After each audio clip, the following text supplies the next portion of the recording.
Good morning, or good afternoon, or good evening to everybody. Today we'll talk about special lines in triangles. And to be precise, we'll talk about altitude lines and medians. I'll go into more detail later, but I will very briefly say what I want you to think of when I use these words. The altitude of a triangle is also sometimes called the height.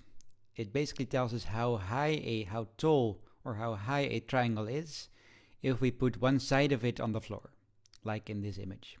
This means we want the shortest line from the floor to this vertex, and that will be a line perpendicular to this side. Again, more about this later. The median of a triangle divides the triangle into two equal parts, by which we mean parts with an equal area. And your physics teacher will be especially excited about medians because you can balance the triangle on them. Even better, they'll point us towards a center of gravity of the triangle.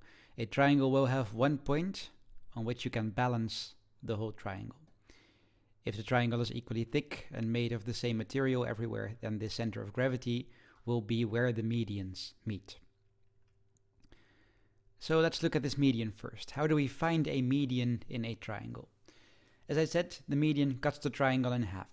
And we do this by starting in a vertex and then cutting the opposite side in half. So in this triangle, if we start in vertex B, then we can find a point in the middle of the opposite side. The opposite side is AC. So let's find the middle of AC, the midpoint of AC, and let's call it M. Now the median will be the line or the line segment from B to M.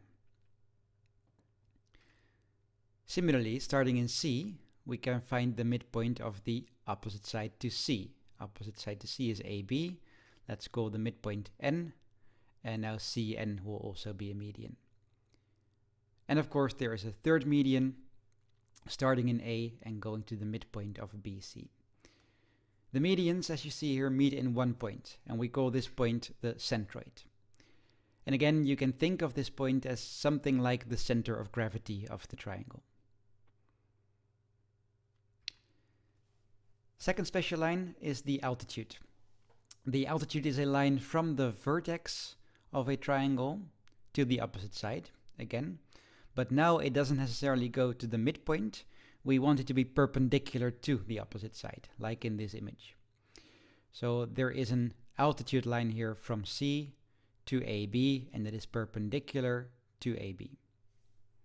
Sometimes we extend the altitude line further than C and further than AB, but that depends on what we need.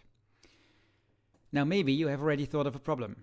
If the triangle is obtuse, then it is impossible to draw a perpendicular line from a side to the vertex.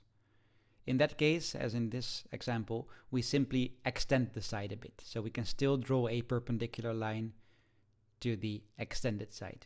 So in this case, from C to AB, or from C to the extended version of AB.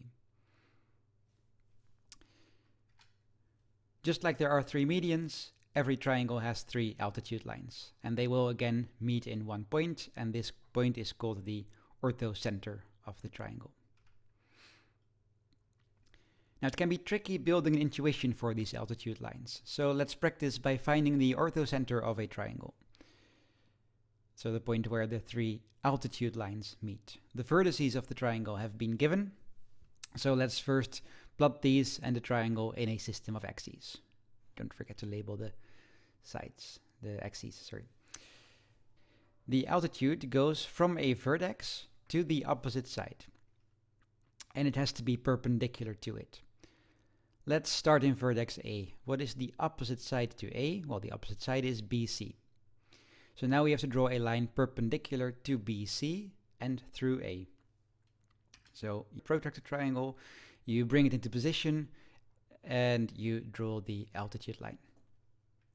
In this case, we do extend it because the orthocenter may be outside of the triangle. And of course, after you've drawn a line perpendicular to another line, don't forget to include a right angle symbol. So let's do the same for the other vertices. Let's go to vertex C. What is the opposite side to vertex C? Well, that's AB. In order to draw the altitude line, we will have to extend AB a bit. So now we've done that, we can get our protractor triangle in position again, perpendicular line on AB or on the extended version of AB, and then draw the altitude line. Actually, with these two lines, we have already found the orthocenter of the triangle, because we expect the third altitude line to go through this point as well. But in this case, let's just make sure that we did this right by drawing the last altitude line as well. So starting from vertex B, then the opposite side will be AC. Again, we'll have to extend AC a bit before we can actually draw a perpendicular line that goes through B. So perpendicular line here on the protractor triangle, and then we can draw the altitude line like this. So you'll see this is perpendicular to AC and it goes through B. And we have now indeed found the orthocenter of the triangle. Now most of your exercises will be drawing medians and altitude lines of triangles, but some will be a bit more tricky because they ask you basically to go back and find the triangle if you know something, for example, about the median. Please try everything for yourself first, but at the end of this video you will find the solution to exercise 4, so you can come back to it if you need to.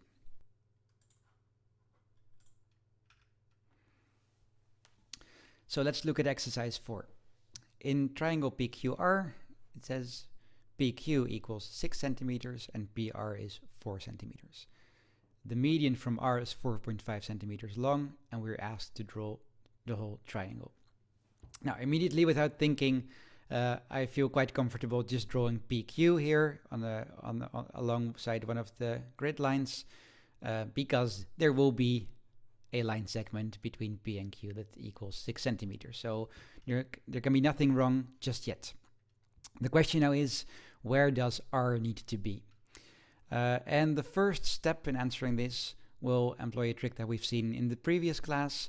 If PR is 4 centimeter, that means the distance from P to R is 4 centimeter, then R has to be somewhere at a distance of 4 centimeter from P. That means it has to be somewhere on a circle around P with a radius of 4 centimeters.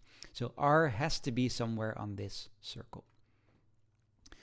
Now let's see if we can use the third bit of information here. The median from R is 4.5 centimeters long. The median from R, what does that mean? So that's a line that goes through R, and it goes to the midpoint of the opposite side. Well, no matter where R is, the opposite side in the triangle, that's going to be PQ. So the median is going to end in the midpoint of PQ. So we can put a point here in the middle, and the median has to end up at this point. Now it is 4.5 centimeters long, so the other side of the median, the other end, that's going to be 4.5 centimeters away from this point M. So it has to be somewhere on a circle with a radius of 4.5 centimeters around point M. So point R has to be somewhere on this circle. We also saw that it has to be somewhere on this circle. It has to meet both of those conditions. So it has to be on this circle and on this circle. And the only point, well, there's actually another point here below our image, but this is a valid solution. One of the 2 points that meets those conditions is this. So R has to be here. We can finish the triangle. And just to check, do we meet all the conditions? PQ is 6, PR is 4, yes, and the median from R that goes to M is indeed 4.5 centimeters long.